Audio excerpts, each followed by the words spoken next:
समाज में हर व्यक्ति कुष्ठ रोगियों से दूर भागता है और अपने परिजन भी उनका साथ कई बार उस बीमारी में नहीं देते। वहीं एक ऐसे व्यक्ति ने समाज के लिए as a social worker, as a environmentalist और जो मार्जिनलाइज्ड लोग हैं या फिर जो डिफरेंशियली एबल्ड लोग हैं उन सब के लिए कार्य करने के लिए अपना पूरा जीवन लगा दिया। हम आज बात करने वाले हैं बाबा आमटे की, जो क्या है एक तरीके से एक इंडियन सोशल वर्कर रहे हैं। उन्हीं के जीवन से रिलेटेड आज हम बात करने वाले, क्योंकि आज है उनकी पुण्यतिथि। सो बिगिनिंग फॉर विकुंज में आपका स्वागत है।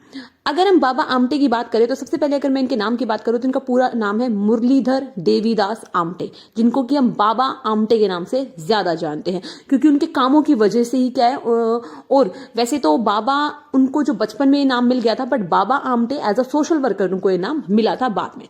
उनका जन्म 26 दिसंबर 1914 को हिंगोन घाट, महाराष्ट्र, इंडिया में हुआ था। ठीक है।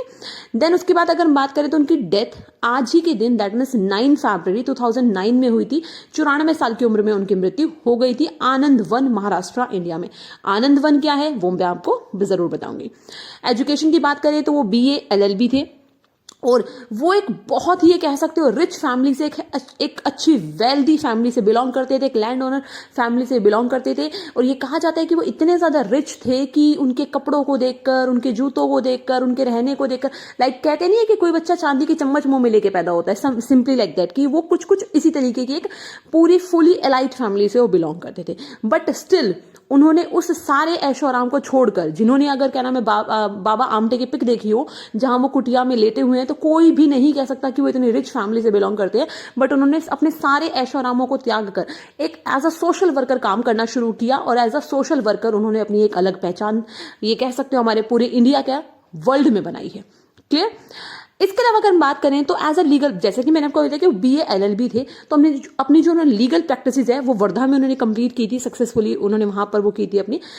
उनका इंडिपेंडेंस मूवमेंट में भी बहुत इंपॉर्टेंट रोल था। 1942 में जब क्विट इंडिया मूवमेंट चलाया गया था, भारत छोड़ो आंदोलन के टाइम पे, जब बहुत सारे इंडियन लीडर्स को गिरफ्तार कर लिया गया था, तो उनके लिए उन्होंने एज अ डिफेंस लॉयर काम किया था और उनके लिए केस लड़ा था।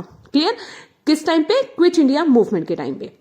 इसके साथ साथ क्या है, वो गांधी जी की जो फिलॉसफी है, गांधी जी की जो आइडियोलॉजी है, वो उनसे बहुत ज्यादा प्रभावित थे। गांधी जी के जो गांधीज्म हम कह सकते हैं, उनके फॉलोवर थे वो। और इसके साथ साथ वो विनोबा भावे से भी काफी ज्यादा प्रभावित थे। और गांधी जी से इतने ज्यादा प्रभावित होने की वजह से ही उन्होंने क्या है, काफी समय तक अपना जो कुछ समय क्या है, जो सेवाग्राम है, गांधी जी का जो आश्रम है, वहां पर अपना स्पेंड किया था। और उन्होंने वहां पे चरखा भी काटा था और कहते थे वो खादी पहनना पसंद करते थे। क्लियर। और गांधी जी ने देखा कि किस तरीके से वो समाज के लिए और देश के लिए जो इंडिपेंडेंस मूवमेंट है उनसे जुड़ रहे हैं, उसी वजह से गांधी जी ने उनको एक नाम दिया था, अभय साधक, that means fearless Sikar of truth. ठीक है ना, अभय साधक। क्लियर। इसके बाद अगर हम बात करें, जैसा कि मैंने आपको बताया कि उन्होंने एज अ सोशल वर्कर काम किया था, तो इसी वजह से क्या उन्होंने एक आश्रम की स्थापना की थी। किस चीज के लिए? रिहैबिलिटेशन एंड ट्रीटमेंट के लिए। लेप्रोसी पेशेंट, दैट मीन्स की जो कुष्ठ रोगी थे उनके इलाज के लिए, या जो डिसेबल्ड पर्सन थे उनके लिए, जो मार्जिनलाइज्ड सेक्शन के जो लोग थे ना, मार्जिनलाइज्ड जो लोग थे, उन सबके लिए उन्होंने एक आश्रम बनवाया था। कब बनवाया था वो आश्रम?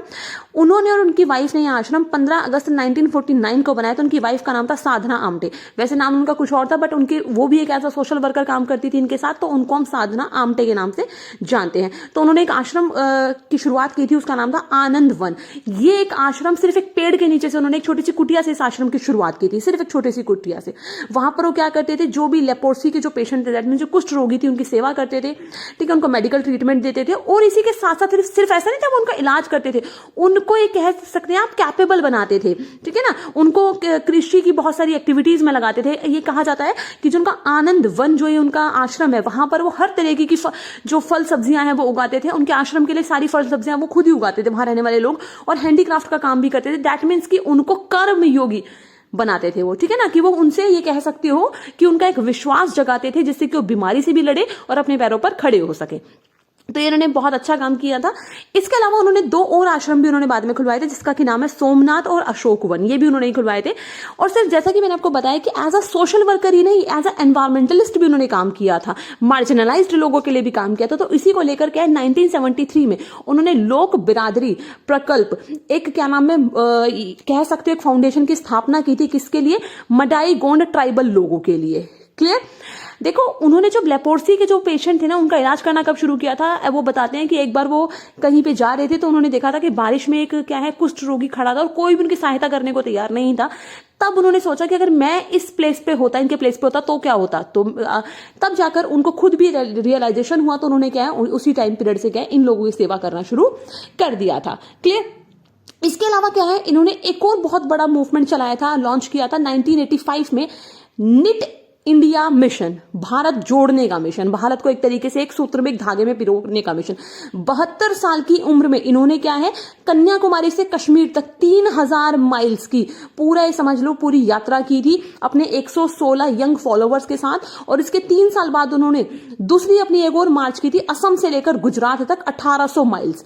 आप ये समझ सकते हो उन्होंने पूरी ये पद यात्रा की थी, जिससे कि वो क्या चाहते थे, भारत को जोड़ना चाहते थे। क्लियर? इसके अलावा एक और इनका बहुत बड़ा कह सकते हो मूवमेंट सामने आता है, वो है 1990 में इन्होंने क्या नर्मदा बचाओ आंदोलन में पार्टिसिपेट किया था।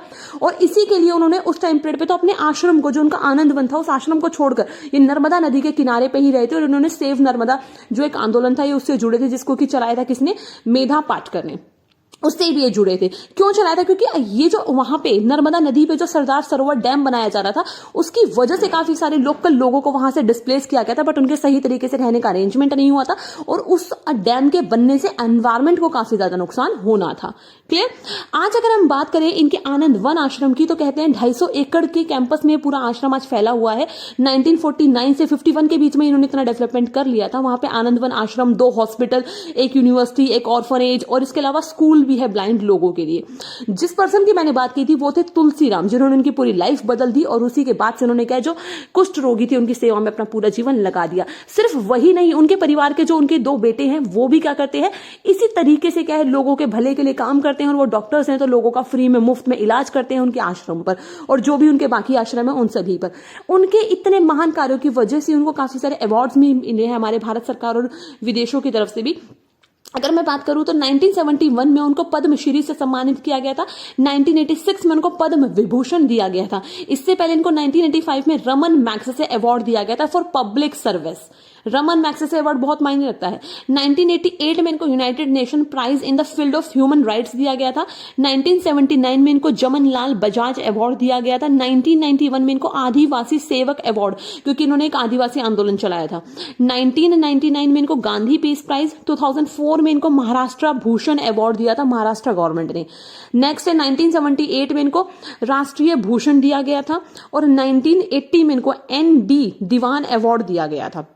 1985 में इनको इंदिरा गांधी मेमोरियल अवार्ड दिया गया था मध्य प्रदेश गवर्नमेंट की तरफ से। नेक्स्ट इनको टेम्पल्टन प्राइज भी दिया गया था यूनिवर्सिटी ऑफ सिडनी की तरफ से 1990 में।